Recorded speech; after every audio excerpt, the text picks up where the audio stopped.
Hello everyone. सो आज मैं फिर आपके लिए लेके आई हूँ 20 क्वेश्चंस का मॉक टेस्ट जो हमारे प्रीवियस ईयर के क्वेश्चन में से हैं। तो हम आज 20 क्वेश्चन करेंगे। हम डेली के 20 क्वेश्चन अपडेट करते हैं। सो हम स्टार्ट करते हैं अपनी वीडियो। सो हमारा फर्स्ट क्वेश्चन है,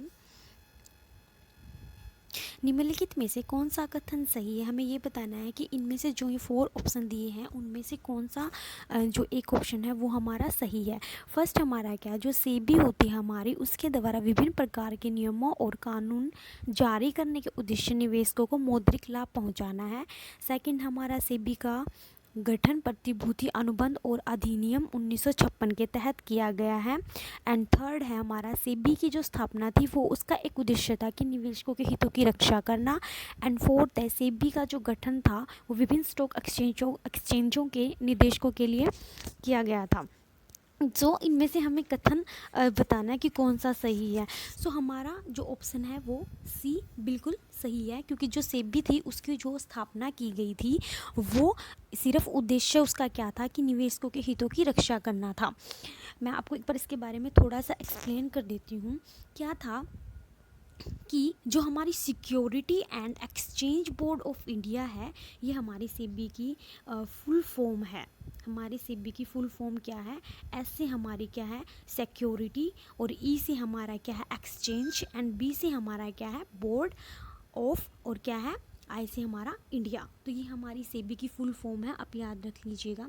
तो इसमें क्या था, मैक्सिमम जो इसकी स्थापना की गई थी वो इसलिए की गई थी कि कंपनी जो थी उसमें क्या होता था कि जो कंपनियों के द्वारा जो भी हमारी बाज़ार में जितनी भी गड़बड़ी की जाती है, कोई घोटाला होता है, उसको रोकने के लिए बनाया गया था। ठीक है, इसमें क्या था, जो हमारे निवेशक थे ना उनके हितों की रक्षा के लिए बनाया गया था। ये क्यों बनाया गया था कि जो भी बाज़ार में जो गड़बड़ी चल रही है, जो घोटाला हो रहा है, तो उनके लिए ये कानून बनाया गया था, उनके लिए ये बनाया गया था।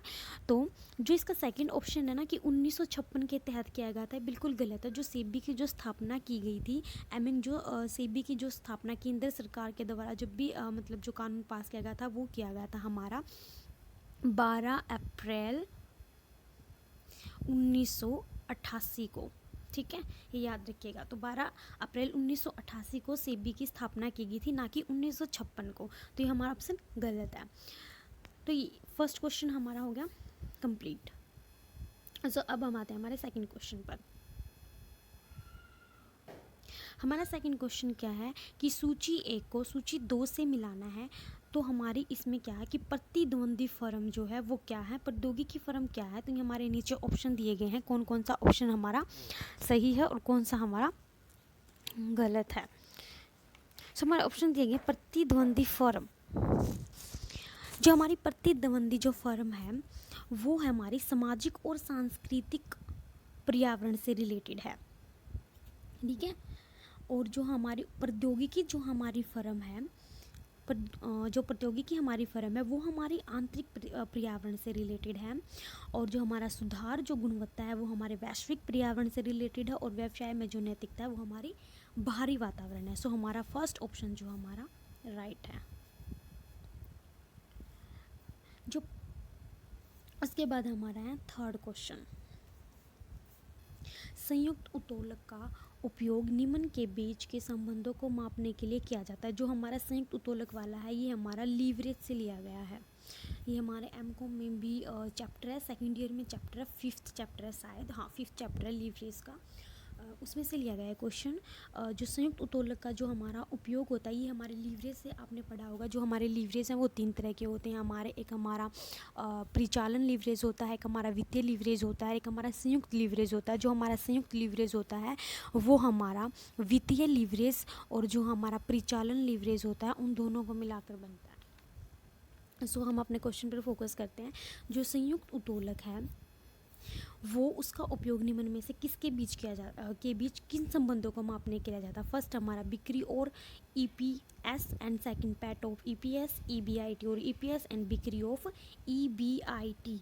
तो हमारा फर्स्ट ऑप्शन सही है, बिक्री और ईपीएस को मापने के लिए किया जाता है। ठीक है, संयुक्त उत्तोलक का। तो हमारा उसके बाद है फोर्थ क्वेश्चन, निम्नलिखित में से कौन सा मूल्य निर्धारण निर्णय आंतरिक कारक नहीं, हमारा प्राइस में से लिया गया है। इसमें से फर्स्ट हमारा उत्पाद की बिक्री के अनुसार मूल्य की लोचता होना। नहीं, उत्पाद की बिक्री के अनुसार मूल्य की लोचता नहीं होती कि उत्पाद की बिक्री जैसे जैसे होगी तो हम उसका मूल्य बढ़ा देंगे। अगर मान लीजिए हमारा एक पेन है, उसकी कीमत अगर 10 रुपये है और उसकी बिक्री हज़ारों में हो रही है, तो इसका मतलब ये थोड़ी है कि हज़ारों में है तो हम पेन का विक्रय मूल्य भी बढ़ा देंगे, जो प्राइस है वो वही रहेगा, गलत है। एंड सेकंड, उपभोक्ता को पिछले मूल्य निर्धारण द्वारा कंपनी से उम्मीद नहीं, ये भी बिल्कुल गलत है। ये थोड़ी होता है कि उपभोक्ता जैसे जैसे खरीदता है तो उसके आधार पर हम प्राइस को चेंज करते रहे, नहीं। थर्ड है हमारा, दिए गए उत्पाद के लिए उपभोक्ता का व्यवहार। बिल्कुल, दिए गए उत्पाद के लिए उपभोक्ता का जो व्यवहार होता है ये ज़रूरी होता है मूल्य निर्धारण के लिए। एंड डी भी हमारा गलत है, तो हमारा ऑप्शन सी जो है वो करेक्ट आंसर है। उसके बाद हमारा 5th क्वेश्चन, सूची 1 को 2 से हमें मिलाना है। तो फर्स्ट हमारा, नौकरी समाप्ति पर एक कर्मचारी को उसके नियोक्ता से प्राप्त मुआवजे को हम क्या बोलते हैं? ठीक है,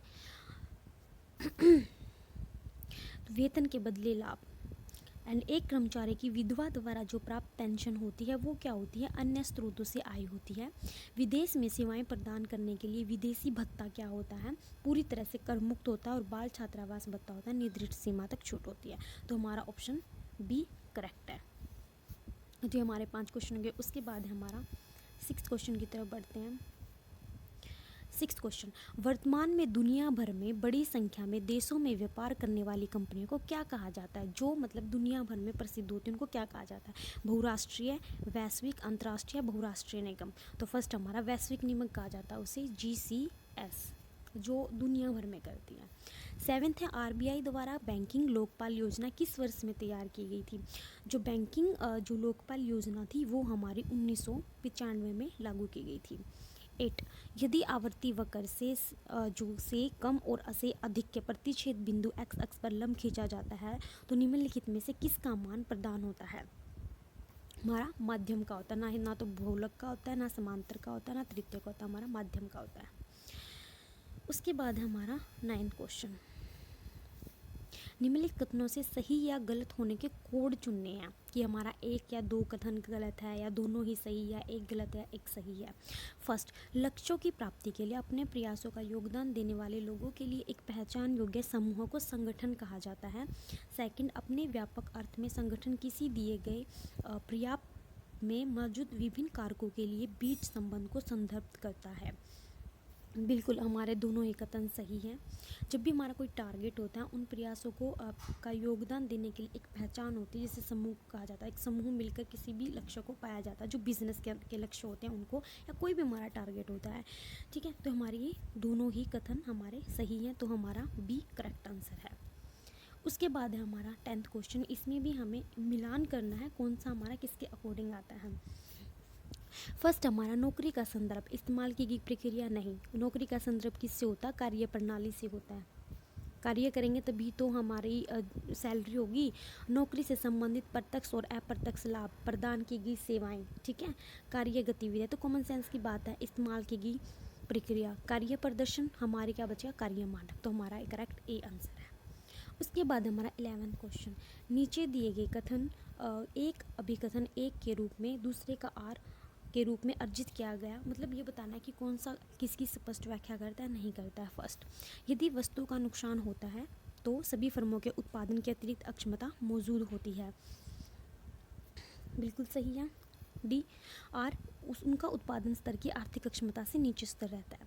ए गलत है लेकिन आर सही है, नहीं, दोनों ही सही है तो ये गलत हो गए। ए और आर दोनों सही है, आर ए की सही व्याख्या नहीं करता, नहीं, ए आर की सही व्याख्या करता, तो हमारा डी ऑप्शन करेक्ट है। उसके बाद है 12th क्वेश्चन, हमारे देश में दूसरी पीढ़ी के सुधारों में निम्नलिखित में से कौन सा शामिल नहीं होता? फर्स्ट, ज्ञान आधारित वैश्विक अर्थव्यवस्था का फायदा उठाना, जनसंख्या नियंत्रण के उपाय, बढ़ते भारतीय अंतर्राष्ट्रीय निगम और स्वच्छ वातावरण। बी, जनसंख्या नियंत्रण के उपाय। उसके बाद 13 क्वेश्चन में भी हमें कोड हमें मिलाना है। ये तो हमारा 13 क्वेश्चन, दावे। टेलीफोन, मोबाइल भत्ता और इंटरनेट अनुषंगी लाभ हमारा क्या है? कैंटीन, वर्दी, दुर्घटना रहित राहत, अनुलंघन क्या हमारा? कंपनी कर, क्लब सदस्य शुल्क और अवकाश। तो हमारा सी करेक्ट आंसर है। 14 एकाधिकार में मुख्य रूप से निम्न में से किस पर जोर देने के कारण सामाजिक लागत शामिल होती है? इसमें सभी संभावित परिस्थिति में शुद्ध लाभ अर्जित करना, एक ही उत्पाद के खरीदारों की अलग अलग श्रेणियों से अलग अलग कीमत लेना, बाजार में अन्य फर्मों के प्रवेश को रोकने का प्रयास, सामान्य लाभ की स्थिति में अधिक लाभ पर कम उत्पादन। 14 का हमारा डी करेक्ट आंसर है। उसके बाद हमारा 15 रिक्तियाँ भरने के लिए, यानी कि जो हमारी रिक्वायरमेंट होती है भर्ती को भरने के लिए, इनका जो चरण है इनको एक कोड में हमें मतलब व्यवस्थित करना है। सो भर्ती, पहले तो हमारा भर्ती ही आएगा, उसके बाद प्रेरण और अभिविन्यास, सॉरी भर्ती के बाद हमारा चयन, फिर प्रेरण और अभिन्यास, फिर हमारा प्रदर्शन मूल्यांकन और फिर स्थानांतरण। तो हमारा 15वें का कौन सा? सी करेक्ट आंसर है। 16वां निम्नलिखित में से कौन सी मांग बताती है कि उपभोक्ता बाजार में रखे सभी उत्पादों को पर्याप्त रूप से खरीदा जा सके? अनियमित, अधिभूत, अव्यक्त और पूर्ण मांग। तो हमारी को पूर्ण मांग जो होती है वही बताती है। 17 क्वेश्चन निम्नलिखित कथनों के सही या गलत होने के लिए सही कोड चुनना है। दुर्घटनाओं के कारण कारखानों में हर दिन हजारों कर्मचारियों की मृत्यु होती है। बिल्कुल, दुर्घटना से संयंत्र बनाने में लागत में वृद्धि होती है, उत्पादकता घट जाती नहीं। ये हमारा गलत है, ऐसा कुछ नहीं है। तो हमारा जो है कथन एक सही है लेकिन सेकंड गलत है, तो हमारा सी आंसर करेक्ट है। 18 निम्नलिखित में से कौन तरह का पर्यवेक्षक देश नहीं है? ईरान, कनाडा, चीन और यूएस। सी हमारा कनाडा नहीं है। निम्नलिखित में से कौन सा एक श्रेणी में कई ब्रांडों को पेश करने के लिए निम्नलिखित के लिए सही नहीं है? फर्स्ट, स्टोर में सेल्फ की उपस्थिति और खुदरा निर्भरता, विज्ञापन बढ़ाना, बिक्री या फिर जो हमारा विज्ञापन होता है उसके माल और भौतिक वितरण के पैमाने में अर्थव्यवस्था में लचीलापन लाना। सी फर्म के भीतर आंतरिक प्रतिस्पर्धा में कमी लाना। एंड डी विधिवत्ता, चाहने वाले उपभोक्ताओं को आकर्षित करना या अन्यथा किसी भी अन्य ब्रांड को बदल सकते हैं। हमारा 19 का सी, यानी कि फर्म के भीतर आंतरिक प्रतिस्पर्धा में कमी लाना। 20 हमारा लास्ट आज का क्वेश्चन है। नीचे दिए गए दो कथन दिए गए हैं, इनमें से ए और दूसरे रूप के अंकित किया गया, इनमें से हमें कोड का उपयोग करना। फर्स्ट, डेटाबेस विचार विभाजन में सहायता करते हैं, विशेष रूप से व्यवहारिक विभाजन जैसे कि वफादारी खंड विकसित करना। सेकंड, ग्राहक संबंध प्रबंध CRM डेटाबेस ग्राहक व्यवहार के विश्लेषण के लिए एक संपत्ति बन गए हैं। तो हमारे 20 का है ए कथन है। तो हम इसके ऑप्शन देख लेते हैं एक बार। ए और आर हमारा दोनों सही है, आर ए की सही व्याख्या करता है। सो ये तो थे हमारे गाइस 20 क्वेश्चन जो कि आज हमारे कंप्लीट हो चुके हैं। तो हम जो कल की जो नेक्स्ट वीडियो करेंगे उसमें हम नेक्स्ट 20 क्वेश्चन करेंगे। आई होप आपको अच्छे से समझ में आएंगे। हमारे प्रीवियस ईयर्स की 2018 के क्वेश्चन हैं। सो प्रीवियस ईयर क्वेश्चन ज़रूर के, तो मैं हर रोज़, जिसके पास बुक नहीं है प्रीवियस ईयर क्वेश्चन नहीं है, सो मैं हर रोज़ 20 क्वेश्चन करवाऊँगी। सो आई होप आपको अच्छे से समझ में आएंगे। जो चीज़ आपको समझ नहीं आए तो प्लीज़ आप मुझे बताना कि आपको क्या चीज़ समझ में आई है। और अगर आप हमारे चैनल पर नए हैं तो हमारे चैनल को सब्सक्राइब कीजिए। सो तब तक के लिए बाय बाय।